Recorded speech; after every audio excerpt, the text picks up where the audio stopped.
Hey makers, it's Charlotte. I'm here with Matt, our in-house skin and hair care expert. Today we're going to talk to you about basic regulatory requirements if you're making your own skin or hair care products. Matt, take it away. Great, thanks Charlotte.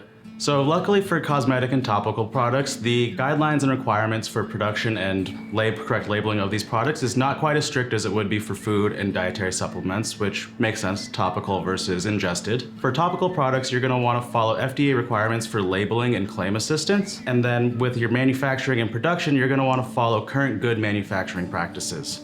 And for a more in-depth review on any of these subjects, please check out our channel for more information.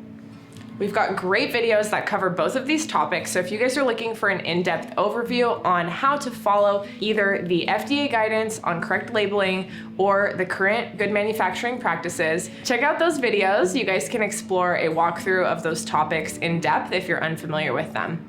And Matt, one last question. A lot of customers have asked and they're not sure if there's any certifying body or if it's covered by the FDA, which you mentioned it's not.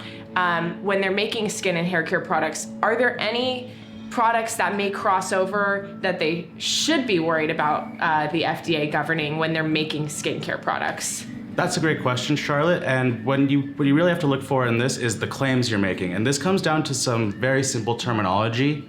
Anything that falls under what would be considered FDA monographed, items such as acne or sun protection, those are actually FDA validated claims. So if you want to make products that are treating acne or sun protection, you will need to defer to FDA guidelines on manufacturing, stability, and safety testing. You've got it, guys. Other than that, if you're making a simple skincare product such as a day cream, a serum, or a cleanser, be sure to check out those 2 videos we mentioned, and you will be set when it comes to your regulatory requirements. Be sure to subscribe to our channel to stay in the know on all the latest makers tips and tricks, and drop us a comment if you have any questions on this topic.